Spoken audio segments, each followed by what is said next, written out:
Hey, this is Fred Ottman, Tugboat Typhoon, the Shockmaster, the B-A-double-D, Big Steel Man. And the card is subject to change. Watch it. Well, sometimes love feels just right. It feels so real. It feels just like a pile driver.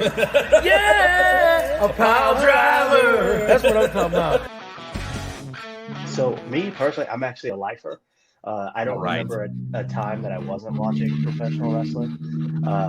Even my mom explains it to me as when I was a small child, I would just stop in front of the TV and just sit and watch, and I'd just be quiet and just totally zoned in. So I always been a wrestling fan. And as I get older and even learn more about the business, it's like I continue to fall in love with it for different reasons. Just it blows my mind, and I'm like tugging on my mom's pants and stuff, and I'm like, mom, and she's like, yeah, what? And I go, I want to do that, and I'm like pointing at the TV. Well, she looks and she goes, oh, you want to be like Macho Man and wear the cool sunglasses and say, oh yeah, and do the elbow drop? And I go, no, I want to be the guy throwing snakes at people. Yeah. And now, your hosts of the Card Subject to Change podcast, the For Frequency's Sake Tag Team Champions of the World, the Wizard CZ, and Never Wrong, Nick Gold.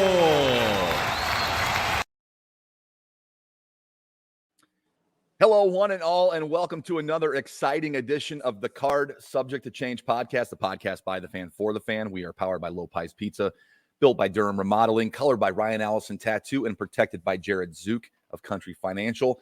I'm your host, Never Wrong, Nick Bold. Joining me is my tag team partner of the For Frequency's Sake Network, the Wizard CZ. Wiz, how are you doing? I'm doing pretty good, and I don't know if you can hear him, Nick. It's like there's an angelic choir in the studio today.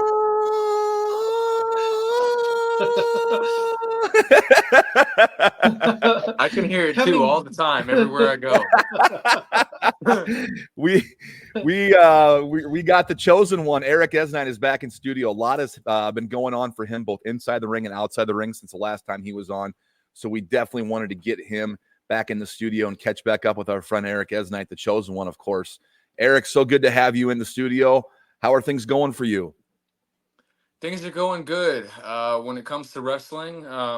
Definitely since I came on here and talked, a lot of the things that I was hoping to do, I've done. And now I just got to set some more goals, hit the goals, keep doing what I'm doing, the way I'm looking at it. And let's talk about. Go ahead, CZ. Nick. No, go ahead. Oh, I was just gonna go right into it. You a couple weeks ago, or within the last couple of weeks, you had a big debut on the Ring of Honor stage. Yeah, how cool is that? Talk about that experience. It was really cool. It was obviously, AEW and ROH are kind of a sister company type situation right now. So I was there for AEW extra work as well. So I had 2 dates recently. I think it was June 8th and 12th for some AEW and ROH tapings. Really cool. I got reached out to by their guy who reaches out. It was cool. I was there all day, Saturday for, what's their Saturday show? Collision. Collision or ROH was one day. And then I went back for Wednesday, Dynamite and Rampage. And then I got on Dynamite as like a security guard. MJF gave me like a quick forearm gimmick and I was out. But that Saturday ROH taping was really cool. I got in there with Jay Marsden and then this other guy from Iowa named AK-47. 3-on-3 action against the Iron Savages. And I think I got my message across. Even if we didn't come away with the win, everybody knows about Eric Eznite now and how he's trying to fulfill the prophecy. So my mission is complete when it comes to that. Absolutely. Well, that's a big part of this business, Eric, and you said that is getting the name out there, getting the prophecy out there. And yes, sir. being seen, being heard, definitely making big waves, and it's a big deal when you make your ROH and AEW on TV debut. That was really cool to see from back home here. Thank you very much. In the Quad City area, like, yeah, CZ, he's been on the show. We know him. It was really cool to see, and we were rooting for you, man. Yes, sir. I know y'all are rooting for me, and it really feels good to see everyone who's, supporting me after I've had a moment like that. It's cool to see the people who are truly, wanting that to happen for you. So Absolutely. very cool. Thank you guys. Absolutely. Absolutely. Now, there's a lot going on with you in SCW Pro. Go ahead. You've had a couple busy weekends. Break down your double shot weekend last weekend, and then, of course, what happened last night as we record this on Sunday afternoon. You guys had a big Iowa City block party. Whatever you want to talk about first, but you've had a couple busy weekends with SCW Pro as well. SCW is my main thing. SCW is my home promotion. I'll always, have something to do with SCW. They really gave me, really without SCW, Eric Eznite, the chosen 13th disciple, might have never happened. Merrick was the first one to really give me free reins and let me be me, let me do my thing. And if I don't have that experience being chosen Eric Eznite here in the Quad Cities, I don't get to go outside the Quad Cities and do it. So I really owe everything to SCW and Black and Brave when it comes to my wrestling career. Very proud to represent Black and Brave and SCW Pro. But as far as recently with SCW Pro, I was on a winning streak. I was on the rise. Suge is now a member of the Chosen, whether he likes it or not. I've got 5 people. Got 5 people in my group now, 4 disciples. So it really looked like it was like a for certain fulfillment of the prophecy in Bluegrass last week against the Devil Dog Dustin Mosley. But there was some things that happened in the match that caused that not to happen. Probably gonna have to be talking to a couple of my disciples because it's wasn't on me. We had a mission to accomplish out there, and I did my part, but some people didn't follow through on theirs. So the prophecy will be fulfilled. It just was not last Saturday. And then last night I had a nice big 6-man tag in the main event of the Iowa City block party. Really hot crowd. And it didn't come out how I wanted it either. So I'm kind of having to look at some things when it comes to the group.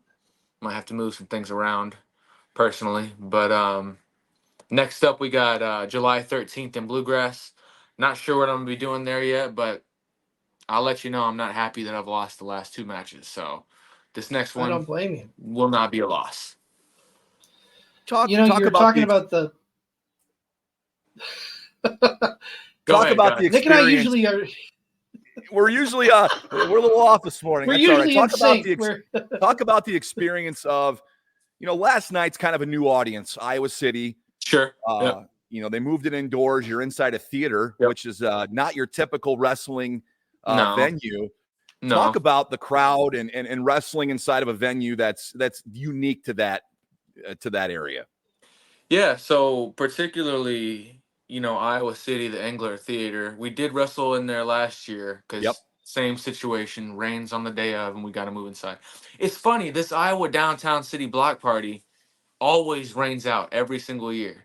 The first year it rained out, and we had to do the shows later in the day. Last year it rained out, we had to come inside, and this year we had to come inside too. So I don't know, maybe the Iowa City block party is just cursed or something, man. But it always turns out to be like a really, really good show. Like that, the theater is actually a really, really fun, unique venue to wrestle in. We have it's like a theater where people are doing plays and stuff. So they have like a green room behind, for all the actors. So it makes us feel like real superstars whenever we have that type of locker room. Sure. But it's really cool, the way that it's set up. You're focused on the wrestling. There's not anything really to distract you. It's right in front of you. And this is mostly a new crowd, mostly college students, mostly drunk. So they usually get pretty into it. So it's always one of the loudest nights of the year. And it was. Last night was really loud. I don't got to do much. Body slam, boom, everybody's erupting, you know. So those are really fun when you don't have to even overthink it much and just go out there and interact with the crowd. That's what last night really was, and it was really fun. Obviously, I'm looking forward to going back there. And me personally, Merrick, I hope you're watching this. I think there's there's something to it wrestling there. I think we could get away with wrestling there more than once a year. I think we could make it a quarterly thing or a winter summer thing because they love us there, man. Even though it's, you got to count the factors of, oh, it's free, it's part of a downtown block party. They really, really are into it. And I think people would pay to watch that show another time throughout the year. So, Merrick, let's get it done, man. We already have Iowa City, and with Wildwood, let's add another venue. Let's do this. Yeah, absolutely. Eric, Yeah. I wanna talk a little bit more about the crowd.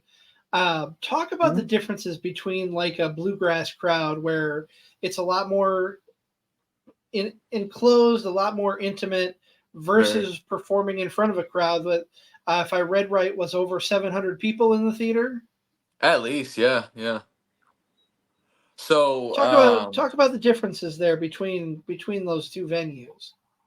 so yeah, obviously Bluegrass Community Center, that's kind of our base of operations for SCW.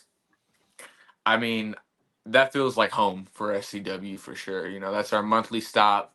Everybody knows me there. I'm seeing a lot of the same people every month because they're invested in us. They're invested in the storylines because at Bluegrass, month to month, we're telling stories. Here at Iowa City, we're telling many stories for the crowd to be able to digest in one sitting. They might not understand everything that's going on with my group and the Chosen because they haven't been keeping up. They might not understand, how Corn Boy got the Iowa title exactly. So what we're trying to do at these Iowa City block party shows or at these summer shows, we're really trying to tie it up nice and neat, something really simple, something really digestible, super easy for the crowd to have fun watching.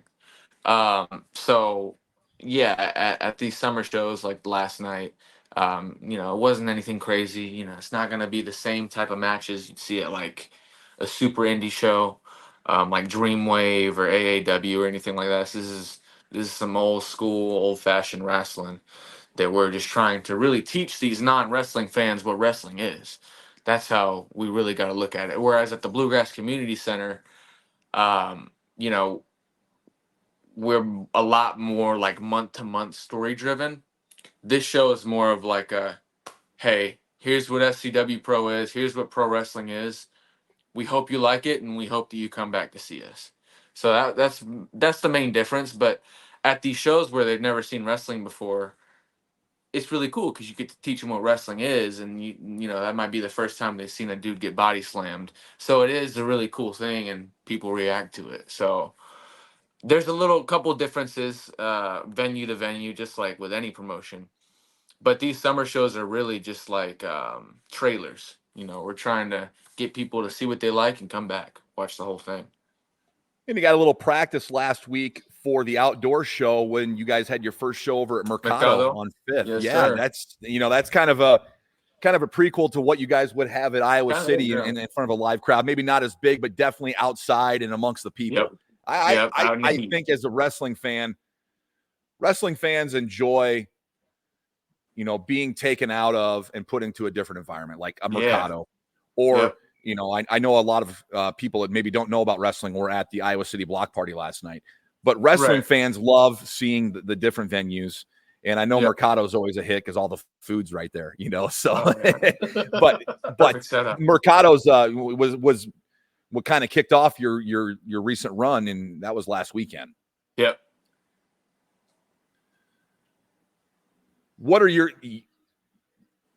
is there stuff that you try, like at a Mercado show or at this Iowa City show that, hey, I'm going to try this. I may not normally do it, but I might try this to see if it works and then work it in to my regular stuff? Yeah, I would say that's definitely the type of thing you do.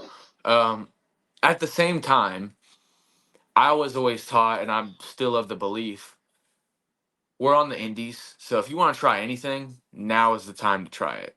You know what I mean? Yes, I kind of know what I'm doing right now, and I am confident in how I portray myself in the ring. But a year or two ago, maybe I wasn't. So I definitely was trying things. Maybe it'll work, maybe it won't. At outdoor shows, at shows during wintertime, I'm never really afraid to try something new. But it's definitely a little bit easier when it's a new audience where, they're not going to know what you did last month. They probably won't come see you the next month. So it's definitely cool to try out these new ideas at a show where there's less of a consequence, if that makes sense. But at the same Yeah. time, it's indie wrestling, so it's not like WrestleMania where if you mess up, the whole world's gonna know about it, or if you do something new and it doesn't turn out how you like, you're looking at 200 people. They're not really even gonna probably remember it at the next show. You know what I mean? So these are For definitely the sure. shows to try out new things. So I have to We ask lost you, Nick. we did. If you remember, that happened last time too. I do sort of. You get a little deja vu. Nick played producer for us on the last episode. We're gonna get him back in here in let me get him added back. With speaking of Nick, I gotta ask you, Eric. Last time we had you on the show, Nick playing the producer role because of some technical difficulties, asked you to change the name of one of your moves from the Epiphany to the Epiphany, having it be a play on words as KNNE instead of PHY. Right. Have you done that yet? I've kept it the same spelling, but everyone knows, everybody knows, I even on my knee pad it says Epiphany on it, So It was worth a try. It means the same thing. We're talking about the same thing. For sure. I just had to give a throwback because That's because funny, I knew man. that would I pop remember in. that. Oh yeah. You've recently added some members to the Chosen. Correct. A longtime rival is now under Yeah. your tutelage, your command. Talk My about guidance. how that came about and what's going on with that. We're talking about, of course, SCW Pro Hall of Famer Shane Hollister, now part of the Chosen, now under the tutelage of the Chosen, Eric Eznite, and kind of at your beck and call. Yeah, I mean, really, to be honest, ever since I've gotten to SCW Pro, it's always been about the prophecy. I've always wanted to fulfill the prophecy of the chosen champion. So everything I've done since then has been to work towards that. So my message as the 13th disciple, my message of truth and prayer, I've got to spread that throughout all SCW Pro. So it started with myself, and then I recruited Garat, who's doing a lot better. I recruited Garat, and then the next person I recruited was the person I turned on, Malik. Now Malik is on the same wavelength as me. He had his epiphany as well. And then we added Brooklyn, or what, Evangeline, pardon me. We added Evangeline, and then, we were solid 4 members at that point. Things happened with Garat. We added Augustus Straven. This whole time, all I've been trying to do is build my message, build my influence, help save the sinners so that I can become champion. So it was only natural. It was always going to happen that, a respected vet was going to step up and try and get in my way. So he was either going to be taken care of, which I did take care of him several times. I beat him several times, but he just wouldn't leave me alone. So he became chosen as well. And I think things are great. And I think that the prophecy is well intact. I've got strongest group in SCW Pro. I mean, yeah, it didn't work out, 2 weeks ago, Saturday against Dustin Mosley, but things happen. I'll regroup. He may have won the battle, but I'm in this for the long game. I'm here for the war. I've been in SCW for 3 years now, and again, my sights have always been set on the SCW championship. So, me building this group, this is all the prophecy. This is all supposed to happen. So Suge is just another disciple in my story. It's unfortunate that it had to go how it did, but I think he's coming along, and I think he's starting to understand the prophecy as well. Well, I certainly hope so. Yeah. I know the match didn't go the way you wanted it to, but talk about how it felt being in that title match, just in general. It was cool. I had a couple of title shots last year when JT Energy was holding the belt. I thought those were my time. This really felt like this was the moment. I've been on a winning streak. I've got, again, the strongest group in SCW Pro backing me up. It felt very cool, very special, and you could tell that night in the Bluegrass Community Center that they were really into it, and they really hated me, and they really loved Devil Dog. So I think it's fair to say that Devil Dog, Dustin Mosley, and myself are probably the two top guys in SCW Pro when it comes to the top good guy and the top. See, I think I'm a good guy. I don't know why everyone wants to call me a bad guy. But if we're going to go off of what everyone thinks, you got Devil Dog as the top good guy and me as the top bad guy. But really, I'm just trying to help everyone. I wish The everyone way I was. look at it, Correct. you're just trying to wash the sins away of everyone Exactly. everyone involved. Exactly. They just refuse to see it. Tell you what, Well, you aren't the only one who thought that last week was going to be the night. The stars were really aligning for you. They were. CB and I were talking. We're like, Eznite's on a roll. His group's stronger than ever. This might be the time. But the prophecy has yet to be fulfilled, but it's going in the right direction. It is. Correct. Well, gentlemen, we're going to take a quick time out here. We've got so much more to talk about with Eric Eznite, but we're going to pay dues to our sponsors. On the other side of the break, we will hear from our good friend JT Energy with his moment of focus. But we'll take care of that here in just a moment. Stay tuned to Card Subject to Change.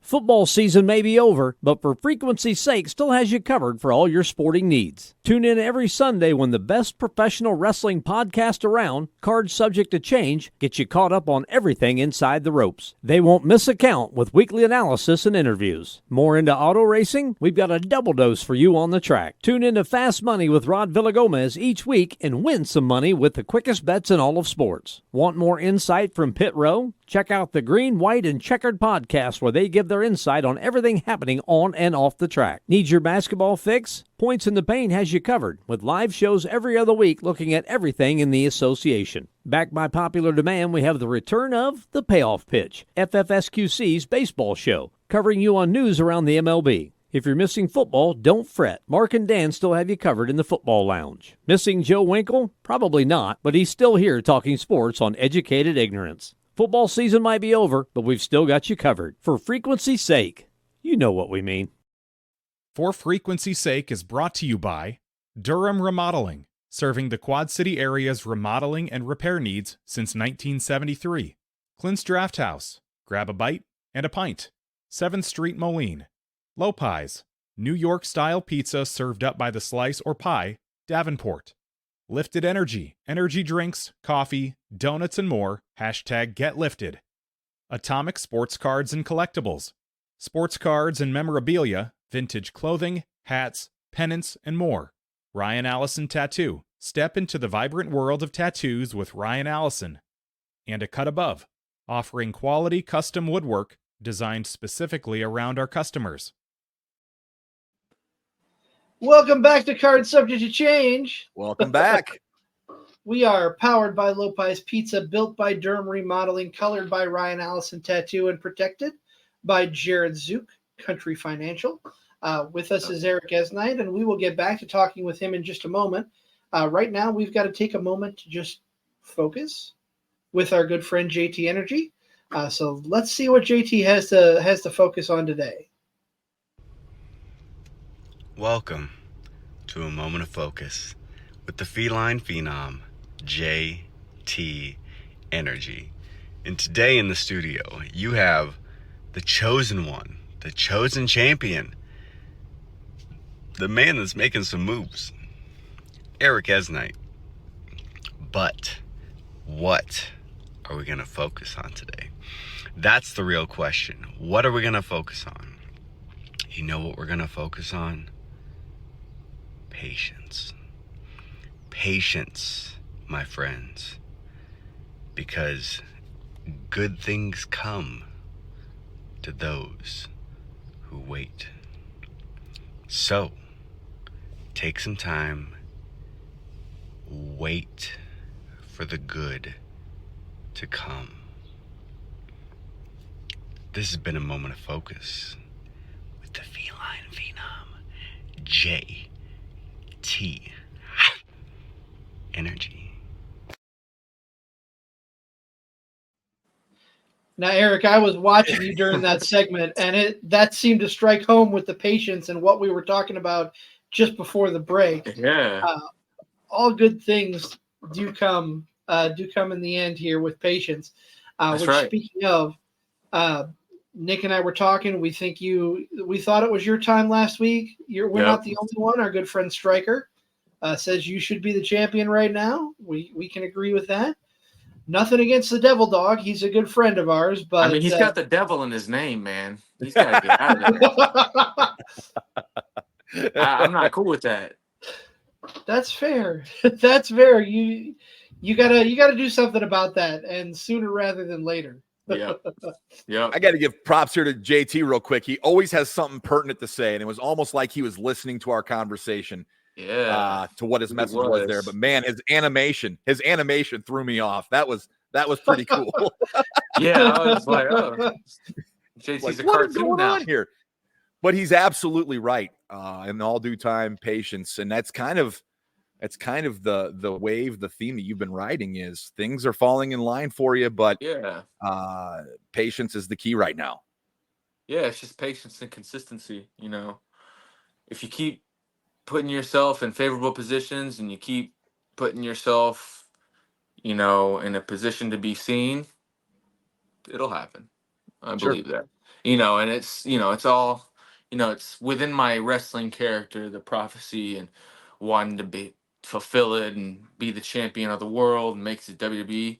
That's within my character, but it really is something that I truly believe that if I continue on the road that I'm on and I continue working hard, I think it's 100% achievable.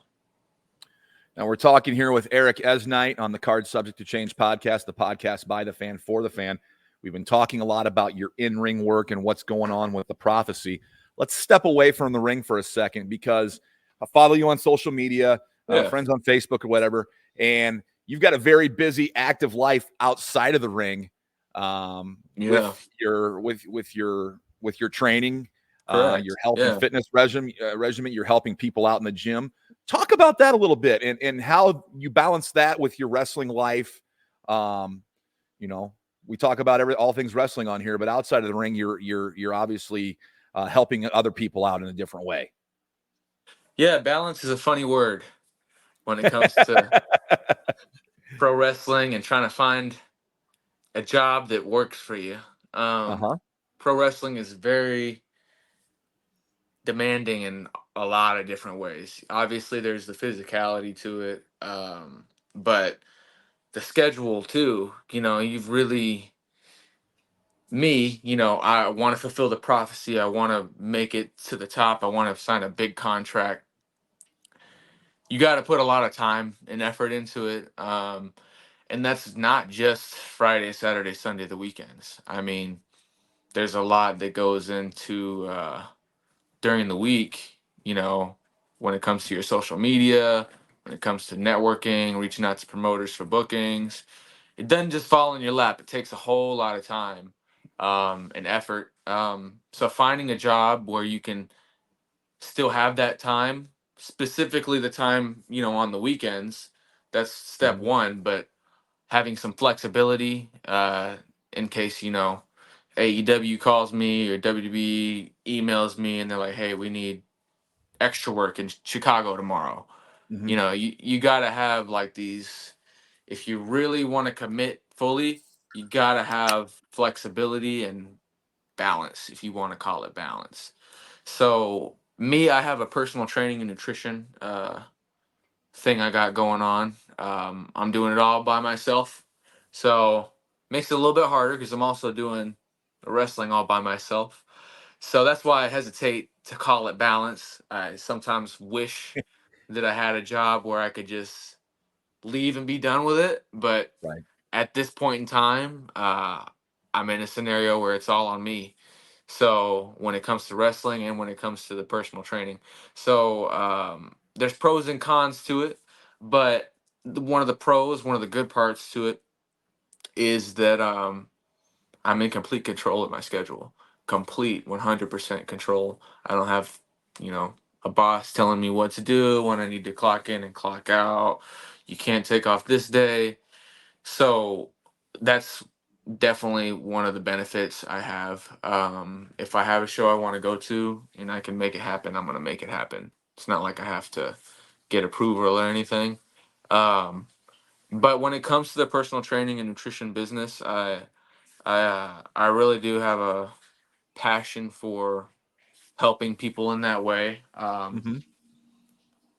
You know, it's, in my character in wrestling, I'm claiming I want to help people by yelling at them, calling them sinners, saying they're doing stuff wrong.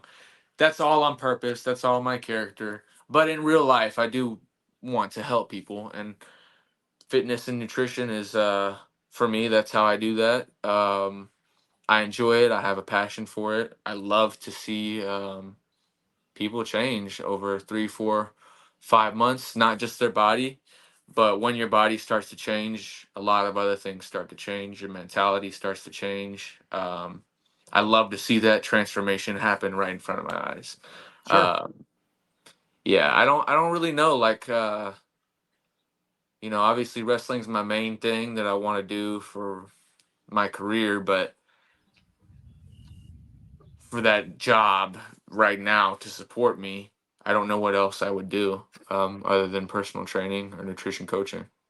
Well, you're in such a unique situation because we talk to different wrestlers and you hear different wrestlers with their shoot job and how they have to work odd hours. Right. They have to put in for time off, and like you're your own boss. That's such a unique thing. You control everything, and then you're such in like you're like in the driver's seat.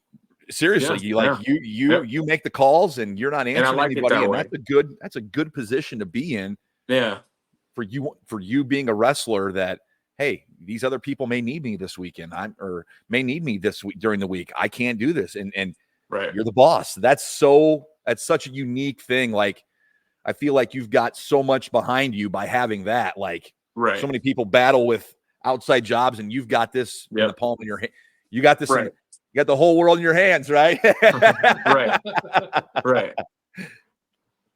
Eric, I know you've helped quite a few people with the nutrition and the personal training. Right. If there are some people out there who are listening, where can they find you and reach out if they're wanting to make that change and get some help? I got a website. It's perfect. EricEznite.com. You can order your merch off of that website, or you can also book personal training and nutrition coaching through there as well. I have, all my services on there. I have all of my credentials. I break down how I'm going to help you. I'm very hands-on. It's all me. So I'm very hands-on with my clients and wanting to help them the best I can. So EricEznite.com when it comes to training, pro wrestling. Another one of those scenarios where I'm not necessarily going through somebody else like Pro Wrestling Tees or whatever. I'm trying to be in 100% control in the driver's seat, like you said. So ericeznite.com, it'll get you right. Now, I'm going to ask this, and if you don't want to answer it, you don't have to, because I'm not looking for free advice. But what do you say to someone like me? I'm 460 pounds. Mm-hmm. I'm not in a mental place where I'm ready to make changes. Okay. I want to be. It's like it's right there sitting in front of me. I just can't bring myself to do it. So if someone in my situation, what would you say to them to kind of motivate them to take that next step?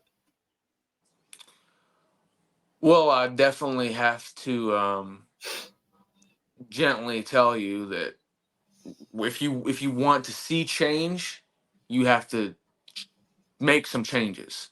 You know, if you want to see different results, you got to do some different ways to see those results. And there's so much misinformation on fitness and nutrition and what you should and shouldn't eat. Um, yeah, there's a whole lot of just bullshit out there. I hope I can say that, but Absolutely. there's a whole lot of just wrong information out there. So it's easy to try a diet for a week and then get discouraged and not want to do it again. You know, it's definitely a lot easier to. It's very easy to get discouraged in the current environment because you don't know what's true, what's actually gonna get you the best results. So I would say, it just depends on if you're looking for like some easy fixes that will help with your health, or are you looking for are you looking for like some straight up like day in day out accountability like with somebody else? I mean, accountability is something that I have issues with Yeah, personally. That's hard for me to answer yeah, because I have a lot of obstacles right now that sure, I don't want to go into on the air. fair, Uh, but there's a light at the end of the tunnel where I think my things are going to improve yeah, in a few months. okay, Honestly, for me, yeah, I know I can lose the weight. I've yeah, This is totally, the third time. I'm the biggest I've ever been right now. This is the third time I've gained back the weight in okay, probably the last decade. When I was down about 260, 280, the weight had just dropped off in a matter of 6 months because I was eating better, I was yeah, walking all the time, and it just feels like I don't have the motivation to do that now. mm-hmm, And I don't know, I can't pinpoint the hang up, if that makes yeah, sense. yeah. I don't know, man. Maybe you just gotta start slow and get back into it. You say you were walking. Is that what you said? Yeah, Yeah, get used to back do a into lot of some. walking. Yeah, get back into some walking. Even if you just start with 2 20-minute walks a week.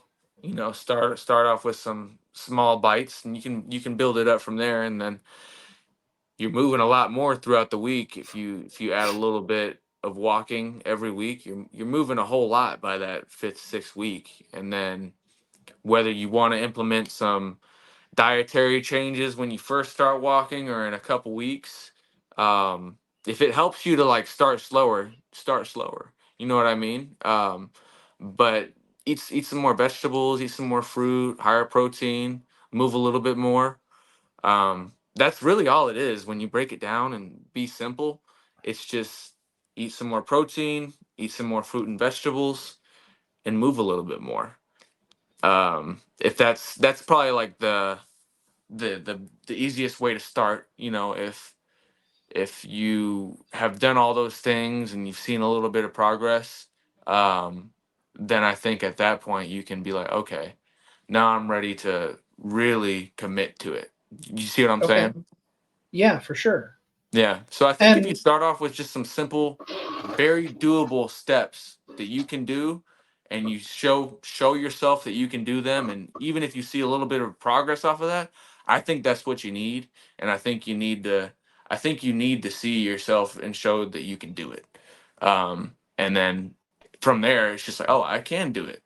Maybe I can do this. Oh, I can do that. Maybe I can do this. And then you just sort of, you like seeing yourself motivated like that. You like seeing the results you see, and then you want to keep going.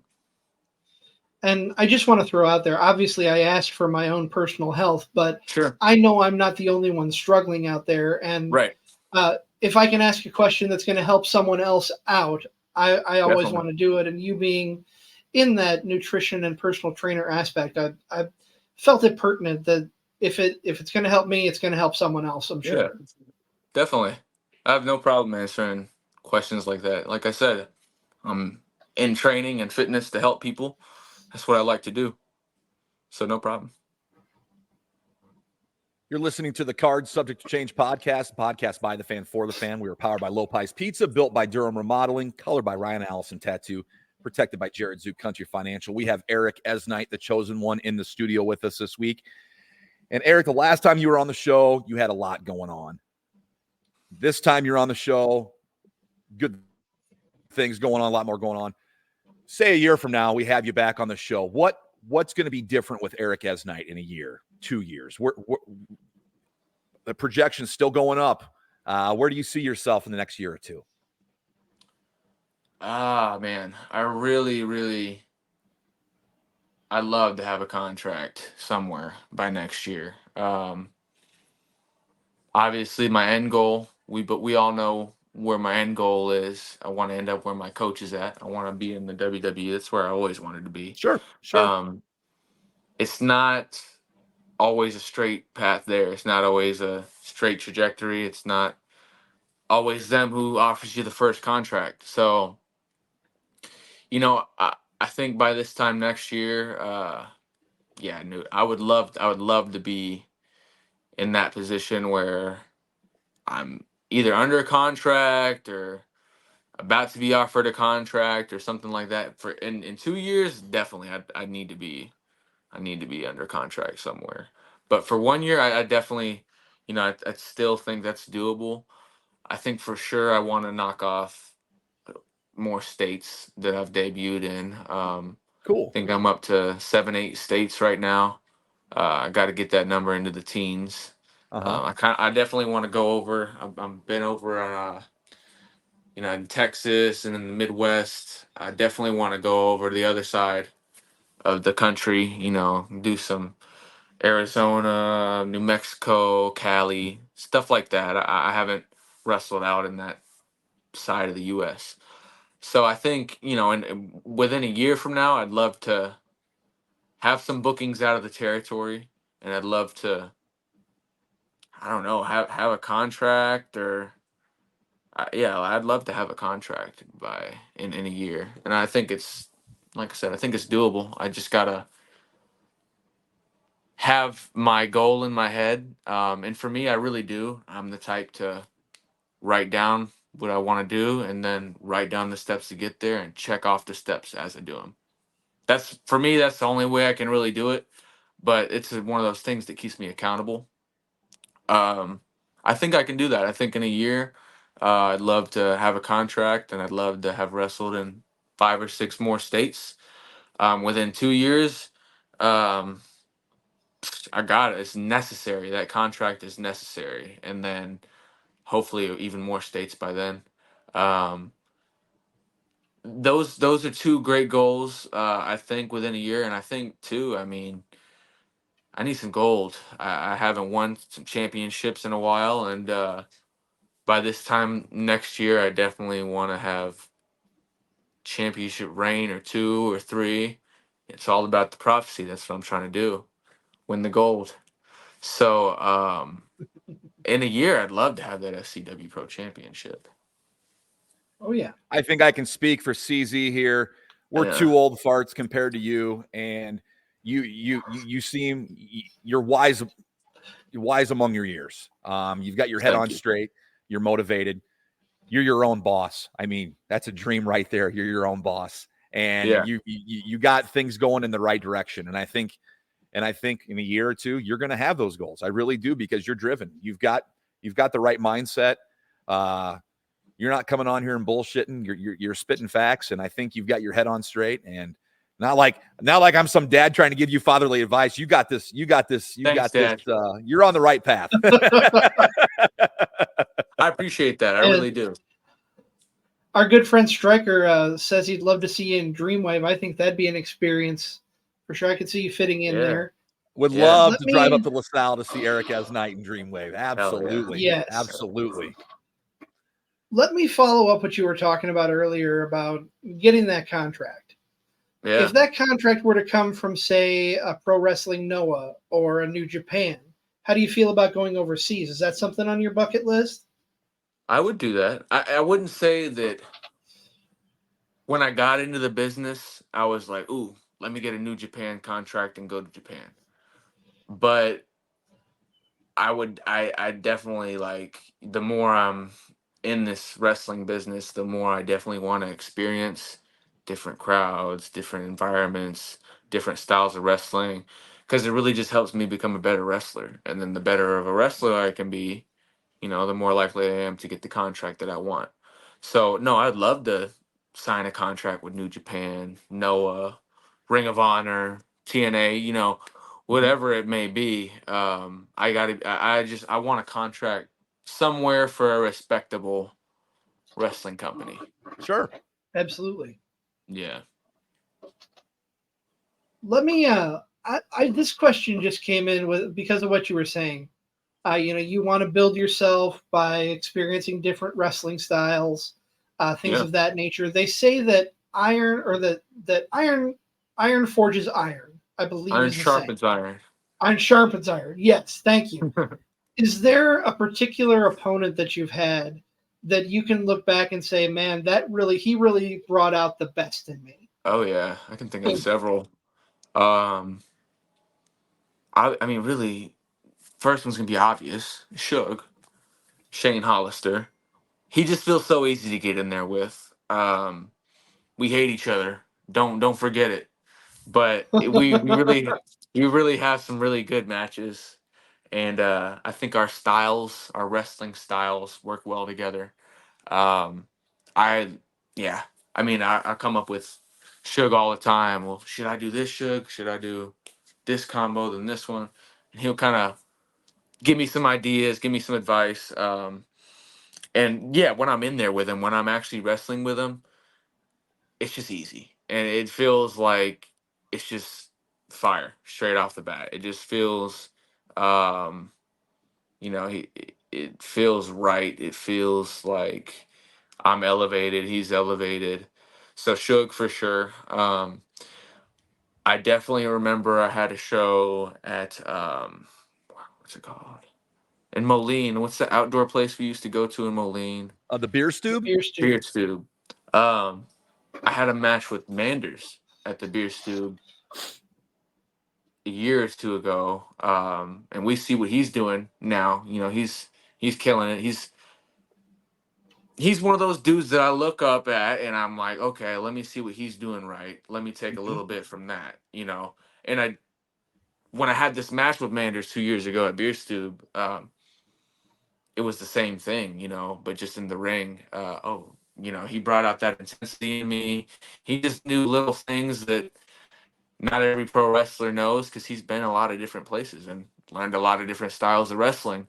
And he had a lot of advice and tips for me in that match, and just stuff that he didn't have to say when I was wrestling him that I just picked up. Very smart guy when it comes to, like, the wrestling matches and putting on a good wrestling match. But if there's anything I have to, I'm not going to text Colby or Seth Rollins, or if I'm not going to text Merrick, I'll text sometimes Steven Manders. I'll be like, hey, so, should I be tracking my gas? Should I be, doing this as an independent pro wrestler? And he's always a smart guy that I can ask, and he's going to give me a smart answer. I remember I had a great match with Josh C. good year or two ago now at Wildwood. That's one that stands out to me. That's why I say I owe SCW so much, because yes, those are all homegrown SCW guys, but not everyone gets to get in there and work with those guys, you know. And when you do get in there and work with those guys, you learn a lot because they've been in a lot of different places. Independent wrestling is very cool in that way, you know. You can learn with everyone that you get in the ring with. You know, it might be you learn, okay, I don't like wrestling this guy. He's not any good. but you also might learn a lot of things like how I did with Manders and Jossie and Shane Hollister. I'd say those three, I learned a lot from wrestling them because they've been in a lot of different places and a lot of different promotions. And you mentioned Manders. He's a guy that's up and down the roads and appearing all these different places. What a resource to be able to have to reach out and talk to him. I'm going to bring up something maybe you don't want to talk about, but it's a big memory I have of you this year. What's up? And it's when you were fighting Suge and took that vicious kendo stick shot to the ear. Continued the match and won. Yes. Can you take us through those moments when that happened, what you were thinking, and like, oh man, did you realize how bad it was? After a couple seconds, yeah. So I mean, it's one of those things where, man, you know, I obviously know it's a headshot. You know, I know what's coming. That's all I'm really thinking I'm gonna be taking from the kendo stick the whole match. So I don't know, man. I wasn't expecting that, obviously. So so I mean, I just remember, I wish we could pull up the footage right now. I do too, because it is one of the most vicious shots I've seen live. I've seen a lot of stuff on TV, but being there live and seeing it, and then the crowd gasp, it was something I won't forget. I didn't want to trigger any bad memories for you, but I wanted to ask you about it. But you know what's funny about that? My girlfriend, that was the first match she ever watched of me. Oh no. Live. It's so funny, man. And then we spent the whole night basically in the ER after that. So definitely a memorable experience that neither of us will forget. Right. But yeah, so I'm going into it knowing that, that's what's gonna happen, expecting to get a hand up. That's what you do. Pro wrestlers, younger pro wrestlers, if you're getting hit in the head, put a hand up. If it's a chair, if it's a trash can lid, if it's a table, if it's whatever, put the hand up at the last second. That's with a lot of headshots, whether it's a kick to the head, get the hand up at the last second. We're not really trying to fucking cause each other CTE. We're not really trying to kill each other. So please protect yourself. And I tried. So in this, I wish I could show you the footage once again, but I tried, I tried to get my hand up at the last second. I'm trying to be discreet about it. So I tried, and I'm telling you, I missed it by that much. Dude. And it hit me. And I just remember being like so surprised. Like everyone's like, oh my God, did it hurt? Did it hurt? I mean, I guess it hurt. I think I have, after all these years of wrestling, there's a pain tolerance that I can't really explain, and an adrenaline that I can't really explain that helps you get through pain. So when it hit me, it wasn't painful. It wasn't like, oh my God, that hurt so bad. It was when it hit me, y'all heard it. It was so loud. Imagine if you got hit in the ear, how loud it would be if it was loud to everyone else. Yes. So it hit me, and I was like, it hit me. And when I fell to the ground for it, I didn't immediately fall. Like I kind of took it, walked around, and flare bumped, fell over. Yep. But so it hit me, and when it hit me, I was like, oh my God, that was so loud. Like I was just like, damn, that was loud. Like that's the first thing I thought of. And I'm like, it hit me in the head. So I am like a little bit like, I need to like go to the ground. So I go to the ground, and I like immediately reach for my ear. And like, I look at everyone, like I'm like on the ground, and I like am looking at everyone in the crowd, and I'm looking at the camera girl who's recording the match. I look at her, and I make eye contact with her, and she's like this, recording. She's like, recording like that. So I'm like, ah, damn, I'm fucked up. So I'm on the ground, and I'm like, I guess I should look at my hand and see what's up, because I can feel it warm. I don't know it's bleeding yet, but I see everyone's faces. Yep. I'm like, this isn't good. So I look at my hand, and it's covered in blood. And I'm to that point where I don't remember if I said it or if a fan said it or if we both said it. But I think I said holy shit when I looked at it. Like just like quiet, like, sort of quietly, but I think I looked at it and was like, holy shit. And that's so against my character, that's why it's kind of funny. Right. So I look at it and I'm like, oh fuck. And then, everything else, nothing changed. That was how the rest of the match was supposed to go.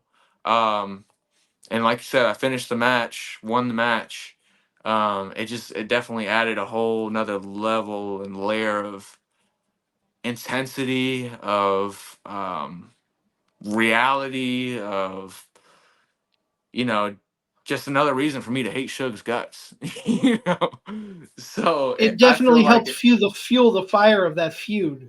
it definitely did. It definitely did. So stitches, staples, or glue, and how much? Glue. I remember it was main event. Show just ended. Everyone's kind of in a panic because that just happened. I've got half the locker room telling me, "Oh my god, dude, that looks terrible. Like, you need to get that checked out.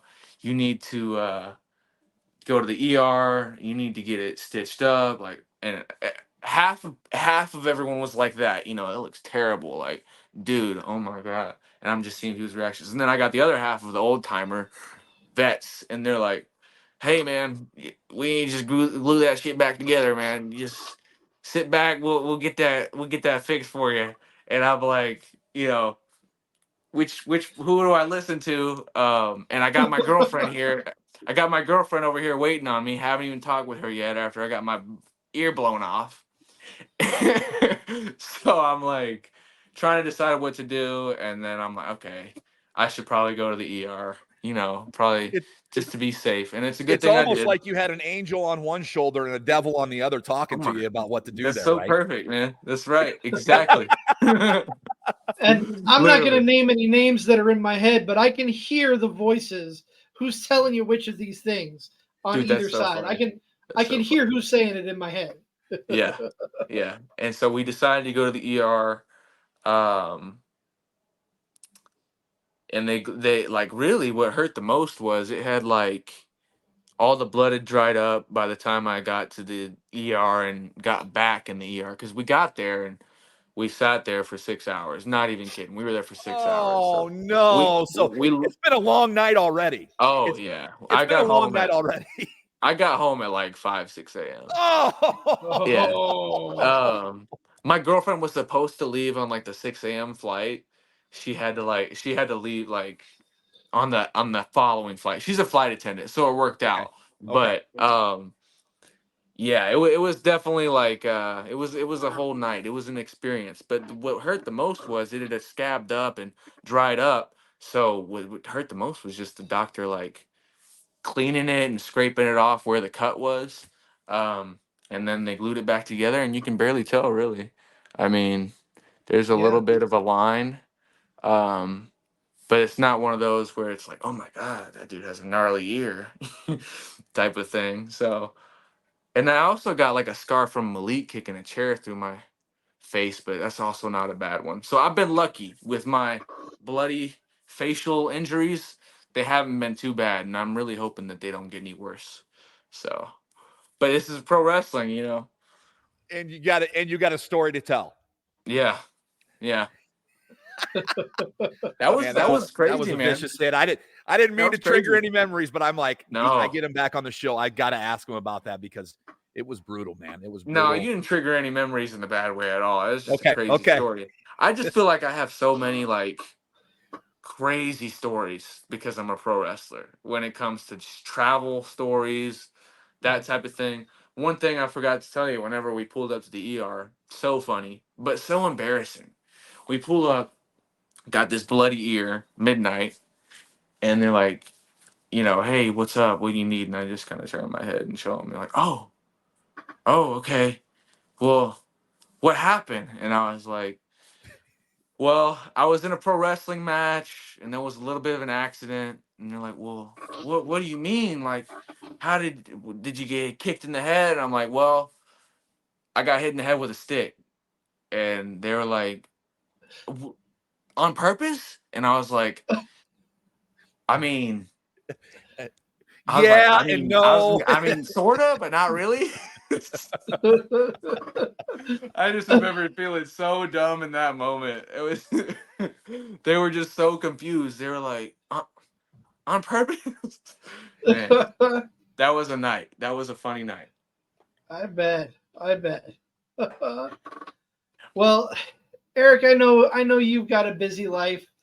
Nick and I do as well. We're not going to keep you too much longer, but before we let you go, remind everybody where they can find you on social medias. I know we've got ericeznite.com. We talked about that earlier. Correct. But if they want to follow you on socials, where can they find you?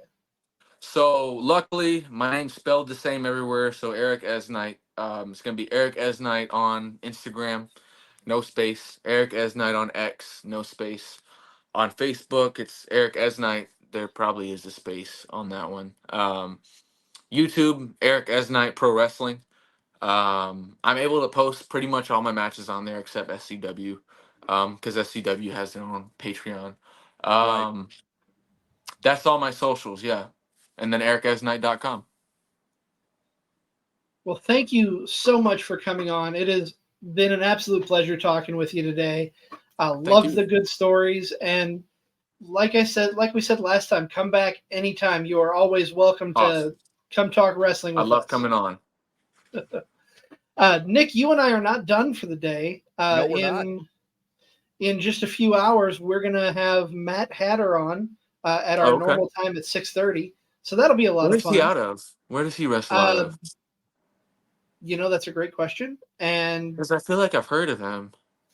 He's I want to say Western Iowa based or mid to Western Iowa based, but putting me on the spot, I can't. I know he and I talked about it, but it just feels like I don't know. He was never in Texas, was he? I don't think so. Okay. Not that I'm aware of. He's more Midwestern based. Yeah. Ask him, just in case. Okay. Absolutely. He just sounds familiar. But yeah, we've got that coming up at 6:30 tonight. There you go. Next week we'll be reviewing Forbidden Door, I believe, right, Nick? That's next right. Sunday. Forbidden Weekends or the Forbidden Weekend. Forbidden Door is next weekend. Yes. And we'll be reviewing that a little bit later. Obviously, that's going to be a late night for us watching the show to review. Yep. But for Eric Eznite, who's been a fantastic guest, thank you again. Thank you, guys. Absolutely. For my tag team partner, one half of the For Frequency's Sake Podcast Network Tag Team Champions, my name is the Wizard CZ. He is never wrong, Nick Bull. You've been tuned into Card Subject to Change, the podcast by the fans, for the fans, powered by Lopez Pizza, built by Durham Remodeling, colored by Ryan Allison Tattoo, and of course, protected by Jarrett Zook, Country Financial.